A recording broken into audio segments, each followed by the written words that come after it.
بسم اللہ الرحمن الرحیم۔ السلام علیکم۔ حضرت سیدنا جابر بن عبداللہ رضی اللہ تعالیٰ عنہ سے روایت ہے کہ رحمت العالمین، سلطان دو جہان، شہنشاہ کون و مکان، حبیب الرحمان، عزیز و جل صلی اللہ علیہ وآلہ وسلم کا فرمان ذیشان ہے، میری امت کو ماہ رمضان میں 5 چیزیں ایسی عطا کی گئیں جو مجھ سے پہلے کسی نبی کو نہ ملی۔ جب رمضان المبارک کی پہلی رات ہوتی ہے تو اللہ تعالیٰ ان کی طرف رحمت کی نظر فرماتا ہے، اور جس کی طرف اللہ تعالیٰ نظر رحمت فرمائے اسے کبھی بھی عذاب نہ دے گا۔ شام کے وقت ان کے منہ کی بو جو بھوک کی وجہ سے ہوتی ہے اللہ تعالیٰ کے نزدیک مشک کی خوشبو سے بھی بہتر ہے۔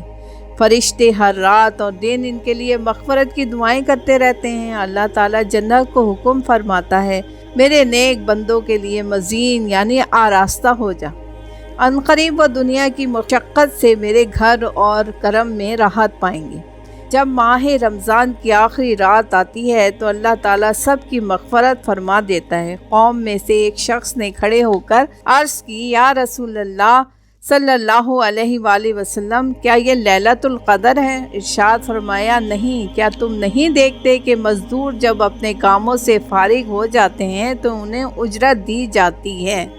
حضرت سیدنا ابو ہریرہ رضی اللہ عنہ سے مروی ہے کہ حضور پر نور شافع یوم نشور صلی اللہ علیہ وآلہ وسلم کا فرمان پرسرور ہے، 5 نمازیں اور جمعہ اگلے جمعے تک اور ماہ رمضان اگلے رمضان تک گناہوں کا کفارہ ہے، جب تک کہ کبیرہ گناہوں سے بچ جائے۔